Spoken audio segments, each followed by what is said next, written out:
Bro, dari mana aja lu bro? Biasalah. Lagi seneng banget nih kayaknya. Bro, gue mau nanya nih. Soal apa emangnya? Lu pernah nggak ngerasain jatuh cinta? Pernah lah. Gimana rasanya? Ya tergantung. Maksud lu? Gue bakal jatuh cinta sama orang yang bisa ngargain perjuangan gue buat ngebahagiain dia.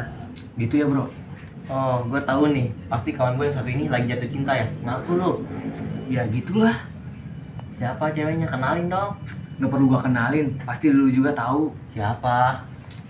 Sulis. Hah? Serius lu? Iya serius. Barusan gua habis jalan sama dia. Bro, lu kenapa? Kok kayak sedih gitu? Ah enggak kok. Justru gue senang ngeliat teman gue senang. Doain ya. Pastilah.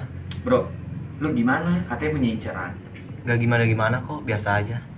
Lambat lu bro. Kayak gua dong nih. Satset langsung dapet. Gue duluan ya. Tumben lu mau kemana? Biasalah, ngantuk gua. Ya udah tuh, gue juga duluan. Ya, siap.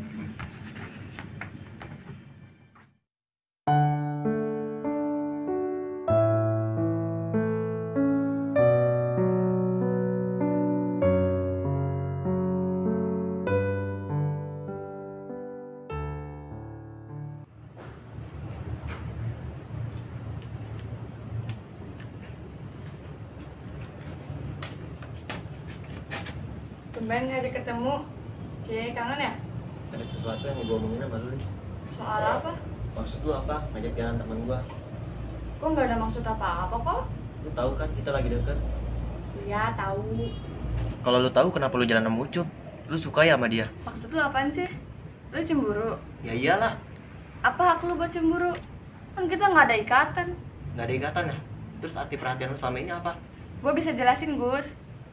Kita itu kayak orang pacaran dan tanpa sadar lu udah ngasih gua kenyamanan. Ya maaf. Jadi gini ya rasanya berjuang buat seseorang yang sama sekali nggak mengharapkan kita. Nggak gitu, Gus. Ya udahlah, intinya kita sampai sini aja. Maksud lu apa? Lu sayang kan sama dia? Kalau emang lu sayang sama dia, tolong jangan pernah lu nyakitin dia. Dia satu-satunya sahabat yang gue punya. Gue nggak mau hubungan kita berakhir kayak gini. Makasih buat semuanya, gue pamit. Oh ya, satu lagi, jaga diri lu baik-baik, Chris.